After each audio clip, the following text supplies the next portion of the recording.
magkano na nga bang halaga ng matrikula sa ilang universidad? Nakakatakot.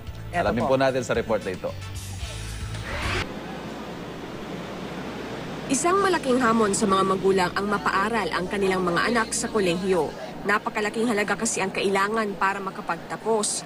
Base sa datos na nakalat ng GMA News Online para sa nagdaang taong 2012-2013, sa Ateneo de Manila University, umaabot ng halos 3,000 piso ang tuition kada unit. Labas pa rito ang miscellaneous fees. Ibig sabihin, nasa 75,890 pesos per semester ang pinakamababang matrikula at pwede pang tumaas depende sa kurso.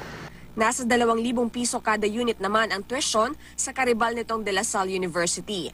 Depende sa kurso, umaabot ng 62 hanggang 67,000 per semester ang magagastos ng bawat estudyante rito. Ang tahanan naman ng mga eskolar ng bayan na Universidad ng Pilipinas, ngayon nasa 1,500 piso na ang tuition kada unit. Kaya kung ang karaniwang 18 units ang load, aabot ng 27,000 pesos kada semestre. Wala pa riyan ang miscellaneous fees.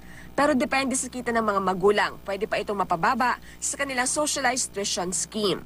Sa Far Eastern University, mahigit 1,300 ang matrikula kada unit. Ang mga nursing students, nagbabayad ng 30 hanggang 40 mil kada semestre. Kung pag-aaralin ng inyong anak sa pinakamatandang pamantasan sa bansa na Universidad ng Santo Tomas, halos 1,300 pesos kada unit. Kaya naman 41 to 48,000 pesos ang kailangan kada semestre. Pero meron pa rin namang abot kaya ang matrikula, gaya ng Polytechnic University of the Philippines na 12 pesos lang kada unit. Sapat na rito ang 1,000 piso para makapag-enroll kada semestre. Mahalaga ang makapagtapos ng kolehiyo, dahil ito sa oportunidad ng pag-unlad.